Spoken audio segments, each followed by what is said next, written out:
CNC total security solution से नए CCTV कैमरे लगवाएं और पाएं बेहतर पिक्चर क्वालिटी।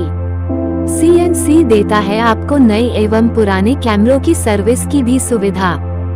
CNC इसलिए भी बेहतर है, यहाँ पर क्वालिफाइड टेक्निकल इंजीनियर द्वारा कैमरों की सर्विस की जाती है। यहाँ पर मिलेंगे आपको Gen 1 product with extra warranty. संपर्क करें 716 सेक्टर 2 शास्त्री नगर मेरठ। समाजवादी पार्टी लोकसभा चुनाव को लेकर फूंक फूंक कर कदम रख रही है। कई सीटों पर उम्मीदवारों का ऐलान होने के बाद फिर से नए प्रत्याशियों का ऐलान किया गया, यानी पहले जिस प्रत्याशी के नाम का ऐलान किया उसका टिकट काटकर दूसरे को दिया गया है। एक बार फिर यूपी की कन्नौज सीट से प्रत्याशी बदलने की चर्चाओं ने जोर पकड़ लिया है।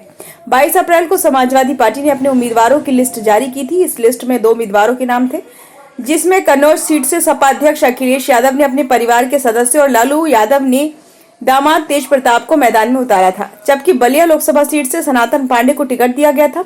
सपा नेतृत्व के नजदीकी सूत्रों के मुताबिक पार्टी के स्थानीय कार्यकर्ता और नेता अखिलेश यादव के ही कन्नौज से चुनाव लड़ने की मांग कर रहे थे। उन्होंने अखिलेश यादव से अपना फैसला बदलने की गुजारिश की है। इसके चलते अखिलेश यादव ने खुद चुनाव लड़ने का फैसला लिया। हालांकि समाजवादी पार्टी की ओर से इसकी आधिकारिक घोषणा अभी नहीं की गई है।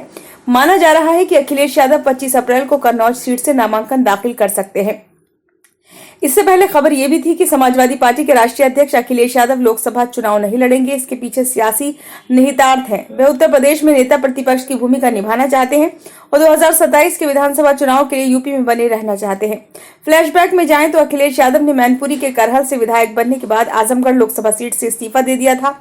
उन्होंने नेता प्रतिपक्ष का पद खुद संभाला। चाचा शिवपाल के साथ आने के बाद नेता प्रतिपक्ष के पद को लेकर कयासबाजी शुरू हो गई, लेकिन वे अपने फैसले पर अडिग रहे। लोकसभा चुनाव के दौरान उनके आजमगढ़ या कन्नौज से मैदान में उतरने की संभावना जताई जा रही थी, लेकिन आजमगढ़ से धर्मेंद्र यादव और कन्नौज से तेज प्रताप यादव को उम्मीदवार घोषित कर उन्होंने इन संभावनाओं पर विराम लगा दिया था। हालांकि इसके पीछे रणनीति बताई जा रही है। नेता प्रतिपक्ष के पास कैबिनेट मंत्री की तरह कई अधिकार होते हैं। प्रदेश की सियासत के आधार पर भी नेता प्रतिपक्ष का पद अहम माना जाता है, जबकि सांसद के पास निधि और कुछ विशेष अधिकारी होते हैं। अखिलेश यादव ने कन्नौज से तेज प्रताप यादव को मैदान में उतारकर पार्टी के अंदर किसी तरह के विरोध को उभरने से रोका है।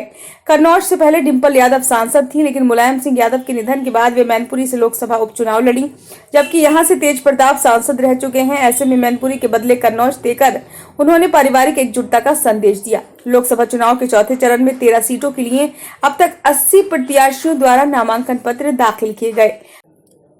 ब्यूरो रिपोर्ट, नई दिल्ली।